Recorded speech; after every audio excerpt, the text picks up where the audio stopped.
Intermediate విద్యారంగంలో అగ్రగామి మన NSR impulse education institution. IIT, JEE అయినా, నీట్ అయినా తిరుగులేని విద్యా సంస్థ NSR impulse.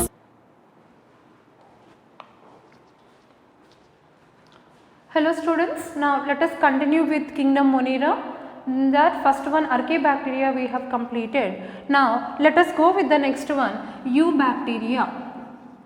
Let us talk about Eubacteria. Now if you take Eubacteria, generally Eubacteria are referred as the true bacteria. The second category under Kingdom Monera is we are discussing now Eubacteria. Generally Eubacteria are generally also referred as true bacteria. Now if you look at true bacteria here, now these Eubacteria, some exist as in the form of saprophytes, some of them are decomposers, and some exist as symbionts, and some of them are autotrophs, and some of them are heterotrophs. That means if you look at the mode of nutrition, some of them are autotrophs and some of them are heterotrophs. Autotrophs means they prepare their own food material, hence they are also called as producers, whereas others they depend on other organisms for the intake of the food, then they are called as heterotrophs. Then in heterotrophs they may be saprophytes. What are saprophytes? The bacteria that feed upon dead and decomposing organic matter.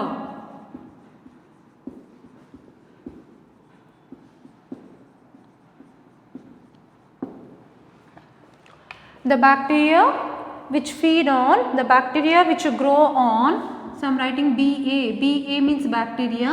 Bacteria grows on dead and decomposing organic matter. Whenever plant or animal undergo death and decay process, on the dead body of plant, on the dead body of the animal, if you take, when this bacteria growing on them, they involve in breakdown of this component and they are called as decomposers because they involve in breakdown of large complex molecules.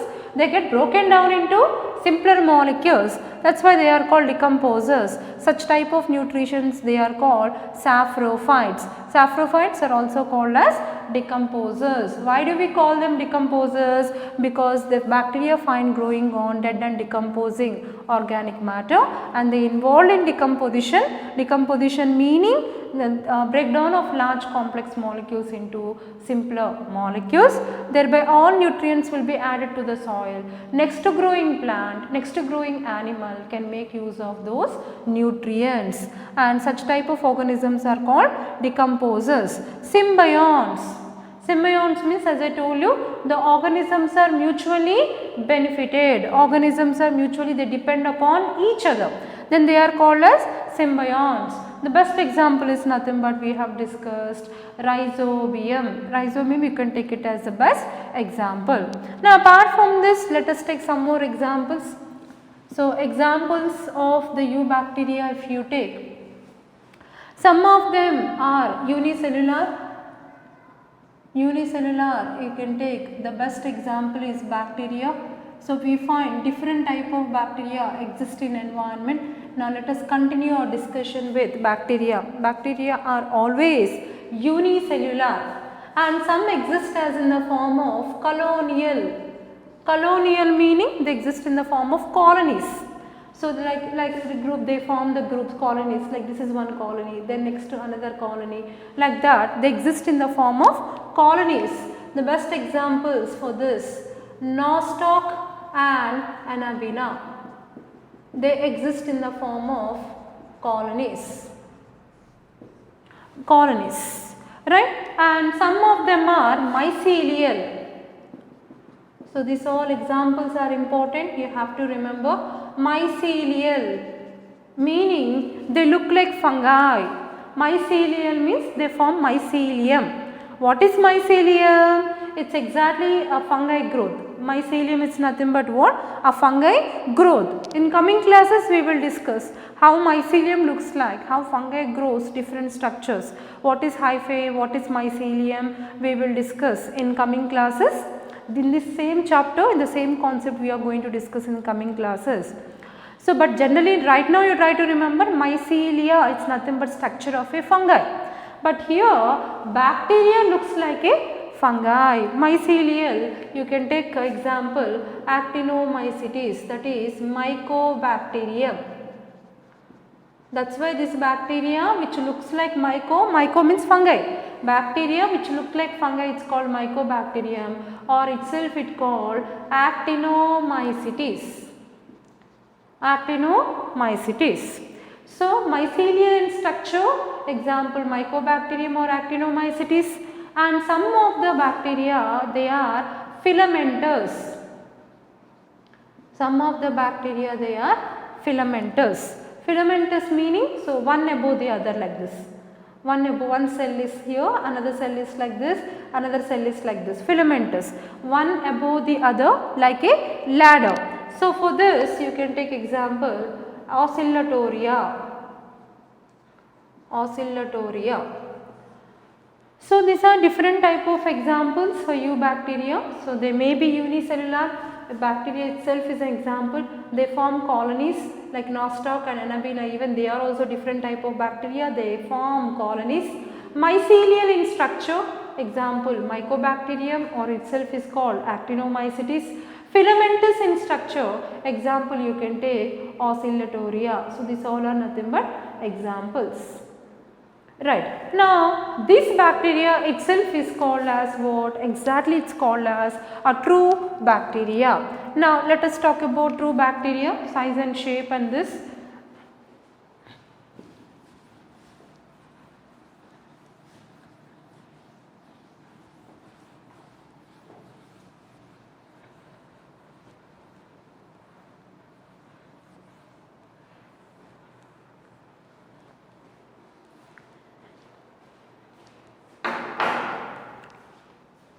Let us take structure of bacteria. Structure of bacteria. Now, if you look at structure of bacteria, as we have discussed for the last class, we have 4 different structures. What is the first different structures we can take? First one is cocci, or we call coccus. Right. So, cocci is a singular one, coccus is a plural one. What is that? Round shaped, rod shaped bacteria. Sorry, no, this is round shaped bacteria. Cocci is nothing but what? A round shaped bacteria. This is further divided into different categories. Now, whenever bacteria shape is round, spherical, round, or you can write spherical shaped bacteria. Round, or you can write a spherical shaped bacteria. It is called as, if one is there, singular, we call cocci. If there are many cocci is there, it is called coccus. So, round or spherical shaped bacteria is called cocci or coccus. Now, this cocci or coccus further divided into, this is further divided into different shapes like, first one is called monococci. What is the meaning of monococci? Only one cocci. Only one cocci.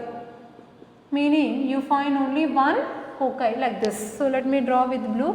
Only one spherical shaped bacteria is there, that itself is called as monococci. Or sometimes the pattern of arrangement is different. Sometimes they find the arrangement like diplococci. What is diplococci? Here we can write a pair of cocci, a pair of cocci, meaning here two join together and form one pair. Two round shaped bacteria, they join together and form one pair. So, they exist in the form of a pair, and it is called diplococci. Sometimes we find the arrangement of cells as streptococcus. Sometimes the arrangement of bacteria is Streptococcus. What is Streptococcus? Linear chain arrangement of cells. Linear chain arrangement of cells. That means they will be like this. So all cocci, they join together, they form a linear chain. All cocci, they join together and form the linear chain. This is called as what? Streptococcus. That is a linear chain of arrangement of cells. All cocci join together and they form a straight line or a linear chain. Such type of arrangement is called as Streptococcus. If exist in two, they are called diplococci. If exist only one cocci, it's called monococci. Now, apart from this, sometimes the pattern of arrangement is Staphylococcus.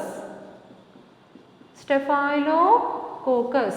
What's the meaning of Staphylococcus here? We say irregular arrangement of cells. Irregular arrangement of cells.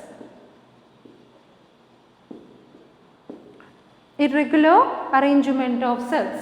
So that means here like this, it will be like this, they will be like this. Irregular pattern. A bunch of cells irregularly arranged. They form some groups and they are irregularly, when they are arranged with irregular shape, irregular number of cells, then such type of arrangement is called as Staphylococcus. Then apart from this, sometimes we find the arrangement as Sarcina. Sometimes the arrangement of cells is Sarcina. What is Sarcina here? The cuboid arrangement of cells. The cuboid arrangement of cells. That means a group of 8 cells.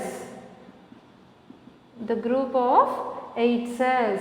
A group of 8 cells, they show a cuboid arrangement, then they called as Sarcina. What is that? A group of 8 cells, they show a cuboid arrangement of cells. So here if you look at, they will be like this. The 8 cells will be arranged like this.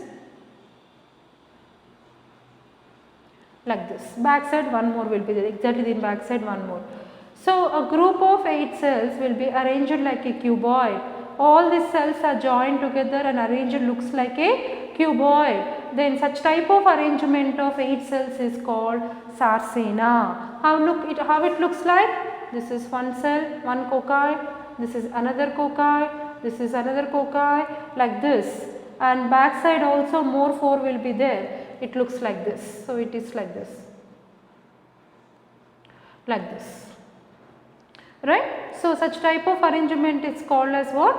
Sarcina. So group of 8 cells. 2 side and 2 up. So back side and front side. So group of 8 cells are arranged like this. Such type of arrangement is called as Sarcina. So look at here one. If only one cocci, it's called monococci. If it is arranged in the form of pair of 2 cocci, it's called diplococci. If the arrangement of bacteria, round shaped bacteria in the form of linear chain, it's called Streptococcus. Irregular pattern of arrangement of cocci, it's called Staphylococcus. If they are arranged as like group of 8 cells in the cuboid form, then it's called as Sarcina. Next, second type is Bacilli, or we call Bacillus. Bacilli, or we call Bacillus. So here we find rod shaped bacteria called as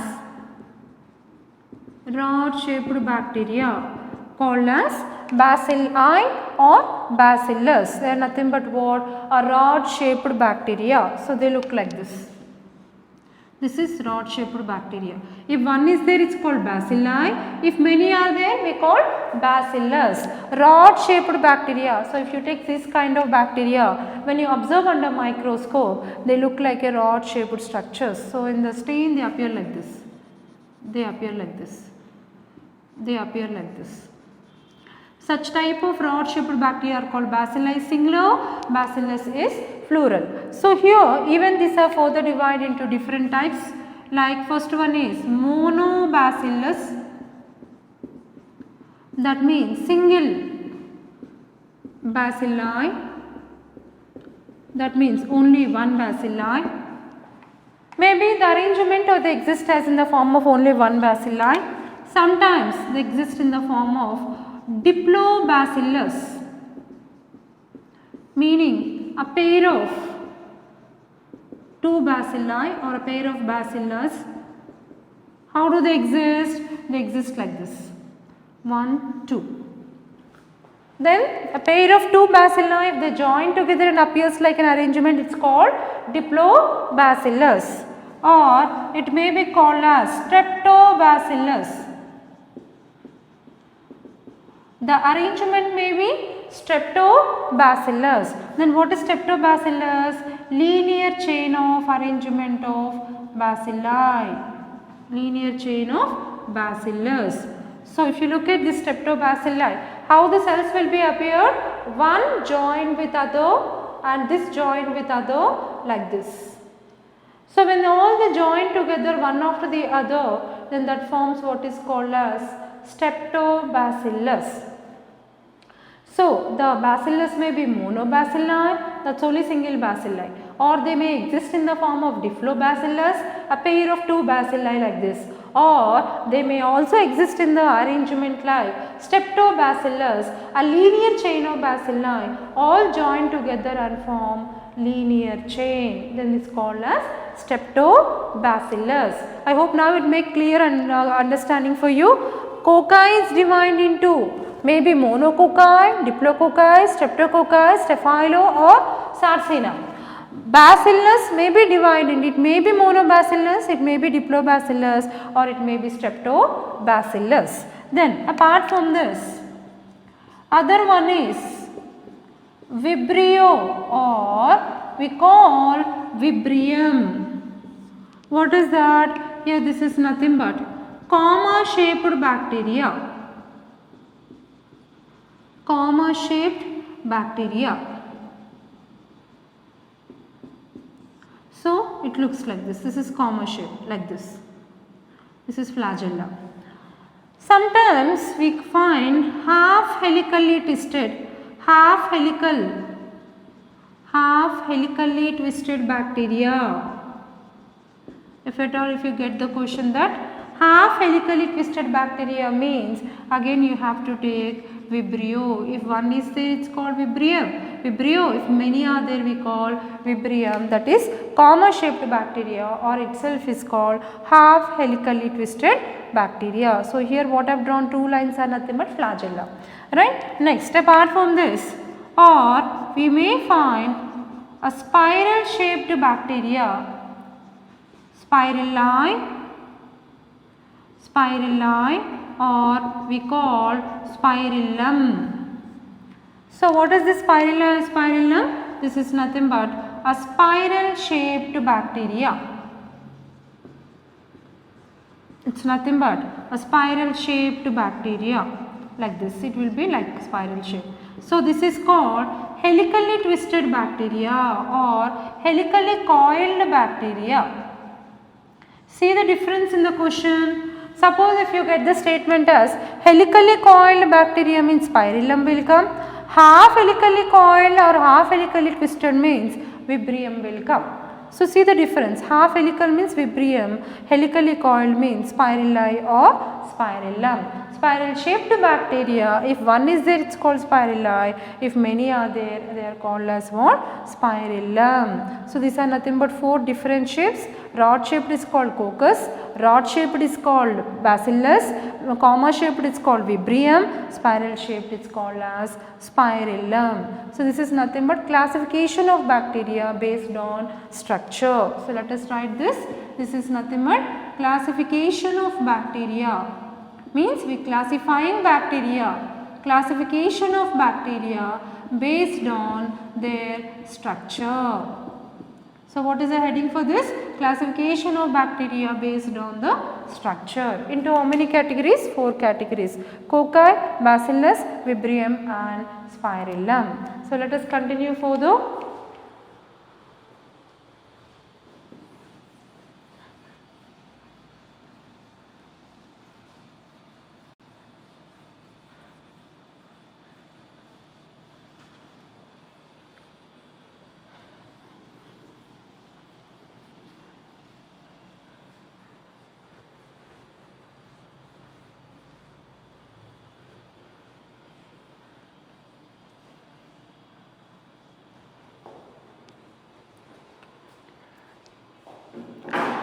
Now generally if you take the true bacteria, whenever you get the question that smallest bacteria, the smallest bacteria is, try to remember, dilister bacteria. Whenever you get the question that which act as the smallest bacteria, then you have to remember dilister bacteria. Now generally when you take longer bacteria, the bacteria which are generally longer in size, whenever you get the question, the bacteria which are longer in size, if you get this, then generally we find spirochetes. What are spirochetes? Spirochetes are generally longer in size. They are nothing but spiral shaped bacteria. So spiral shaped bacteria, spirilla or spirillum itself are also called as what? Spirochetes. Spiral shaped bacteria are also called as what? Spirochetes. Generally spirochetes are longer in length. They will be up to 500 micrometers. They will be up to 500 micrometers. Then later other largest one bacteria or larger bacteria, larger in size, the bacteria which is larger in size, Epulopium.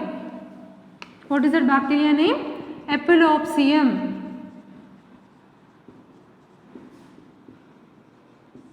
Epulopium is a bacteria. It's called brown surgeonfish. It's found in intestine of brown surgeonfish.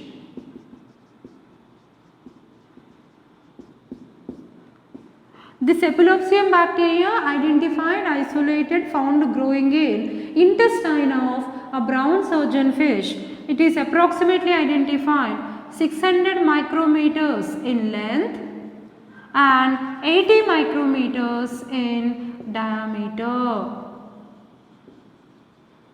Okay, 600 micrometers in length, 80 micrometers in diameters, whereas spirochetes are 500 micrometers in length.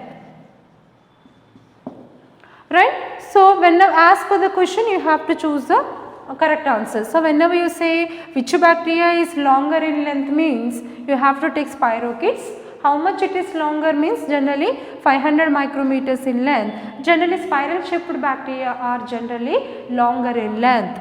Then the bacteria which is larger in size, if you take Epulopium, it's commonly called, it's found in brown surgeonfish, intestine of brown surgeonfish, where it is identified little longer in length, little larger in size, 600 micrometers in length, identified as 80 micrometers in diameter. Suppose if you get the question that later they identified one more largest one. So, whenever if you get the question that largest bacteria identified so far is, largest bacterium, it's nothing but Thiomargareta namibiensis. Thiomargareta namibiensis.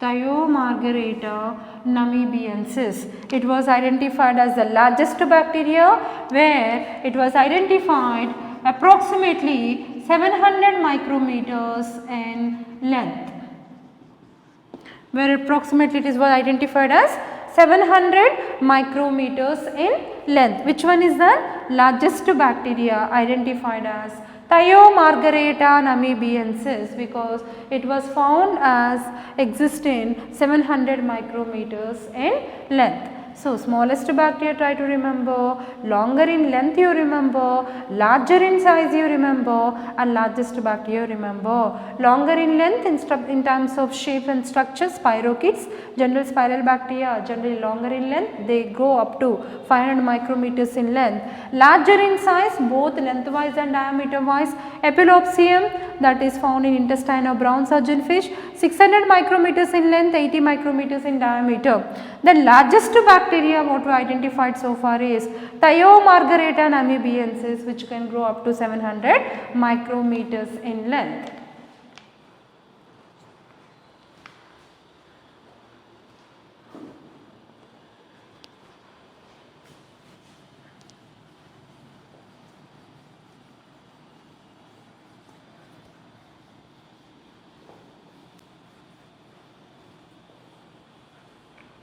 Now, under eubacteria, let us discuss about classification. Let us discuss about classification. So, we are in eubacteria. Now, in eubacteria, let us discuss about the classification of bacteria. Classification of bacteria based on nutrition. Based on nutrition. What we discussed just before, classification of bacteria based on the structure. Cocci, bacilli, vibrio, spirillum, 4 types. Now what we are discussing, the classification of bacteria based on nutrition. You know, generally nutrition if you take based upon the food, they prepare food, they are called autotrophs. If they depend on other organisms for nutrition, they are called heterotrophs. Based on nutrition, this is very important. The classification what I am giving you, it's now very important, that is based on nutrition. So the one, if you want to copy down this, take the horizontal page and now let us classify the organisms mainly into 4 groups. But in generally if you look at, there are of 2 categories. What are the 2 categories? First one it's called, they are called autotrophs. First one they are called as what? Autotrophs. You know very well, autotrophs are also called as producers. The organisms which prepare their own food are called autotrophs. And what is other category? The second category in this, what we can say, some of the organisms are heterotrophs. Some of the organisms are heterotrophs. These organisms, they depend on other organisms for the intake of food. They are called hetero. They depend on other organisms for food and nutrition. They are called heterotrophs. In generally, we classify as autotrophs and heterotrophs. But these autotrophs, heterotrophs are further classified into 2 categories. Now let us discuss them as major categories. So let us take first one is, autotrophs are further classified as photoautotrophs, first category, and other category as chemoautotrophs.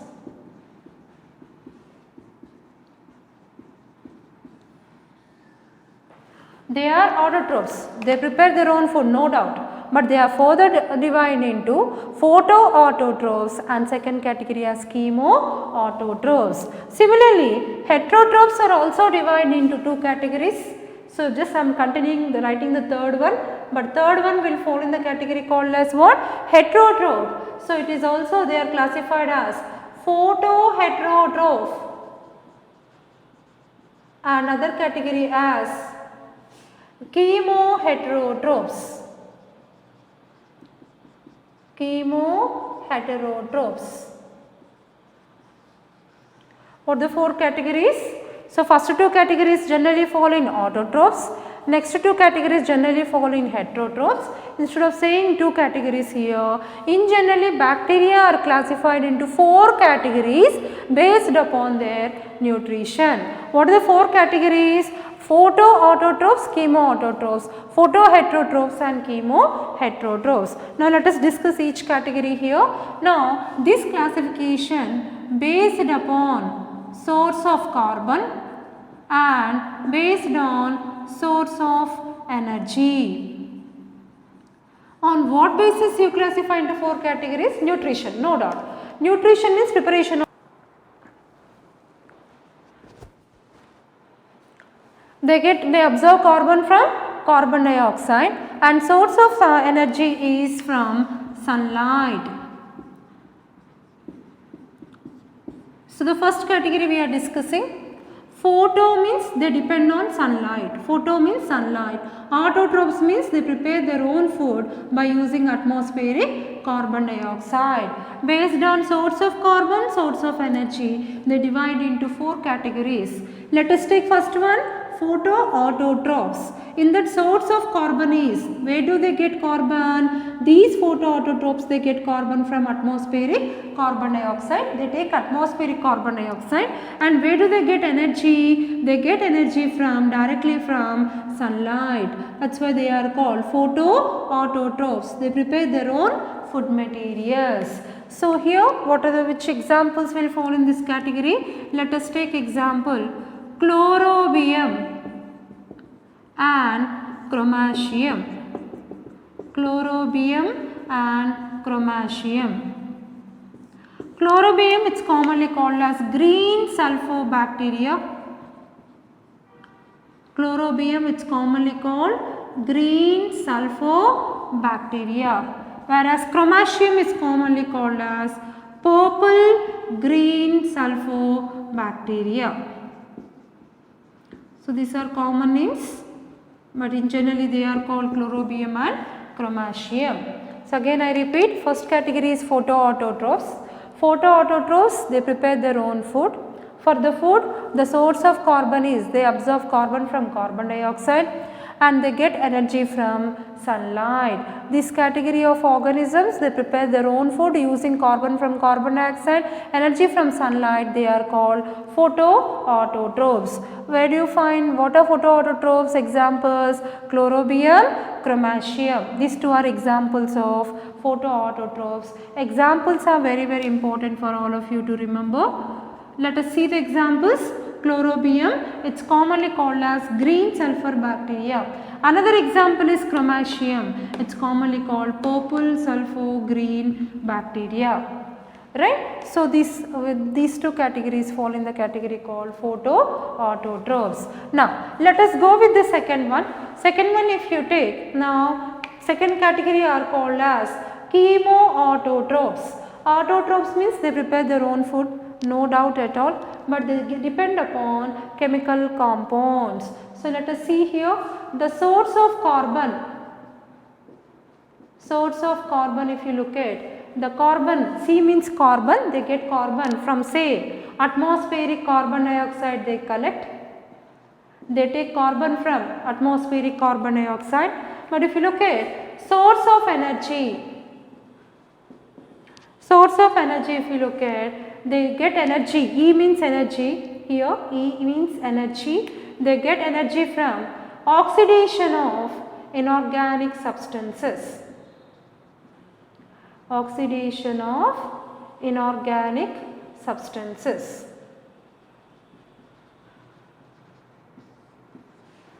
Not organic substances. They get energy by breakdown of inorganic substances. The source of energy is nothing but oxidation of inorganic substances. Try to remember, this is important.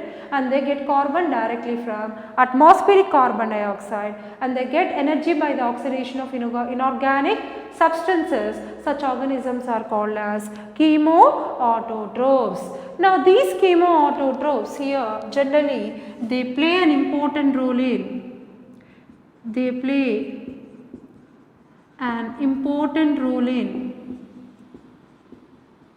mineral recycling. recycling. Meaning mineral recycling is also referred as, they are also called as biogeochemical cycles. They are also referred as mineral recycling itself is also called biogeochemical cycles. What are these biogeochemical cycles? What not? You can take carbon cycle or you can take sulfur cycle, right, water cycle, phosphorus cycle, like that. Phosphorus cycle, and importantly, most importantly, nitrogen cycle. So you know, bio means from living organisms. Living organisms are made up of nutrients like what nutrients? Nitrogen, what you call carbon, phosphorus, potassium, sulfur, right. So bio means living organisms are made up of nitrogen, phosphorus and all that. When they undergo death and decay process, these nutrients enters into geo, that is into soil, and from there again next growing plants utilizes and they get sometimes evaporated and go to atmosphere. From atmosphere they are again fixed by living organisms. What are getting circled? Recycling is happening here. They are nothing but nutrients, they are nothing but minerals, they are nothing but chemicals. So the cycling of nutrients from one organism to other organism and to soil, soil to atmosphere, again back into living organism, they continuously getting recycled. They are called mineral recycling, or itself they are called biogeochemical cycles. Maybe in lower classes you might have studied nitrogen cycle, carbon cycle, sulfur cycle, phosphorus cycle. And in this cycling of minerals means in cycling of minerals, who is playing an important role? Whenever you get this question, then remember they are nothing but chemoautotrophs. Very, very, very important. This mostly you will get it as in the form of question. Which type of bacteria plays an important role in mineral recycling? Means they are nothing but chemoautotrophs. Very, very important. So let us take the examples now. Let us take examples. So Nitrobacter, Nitrosomonas, the bacteria, these two bacteria play an important role in nitrogen cycle. That's why they are all called Nitrobacter, Nitrosomonas. Then Beggiota, sulfur bacteria,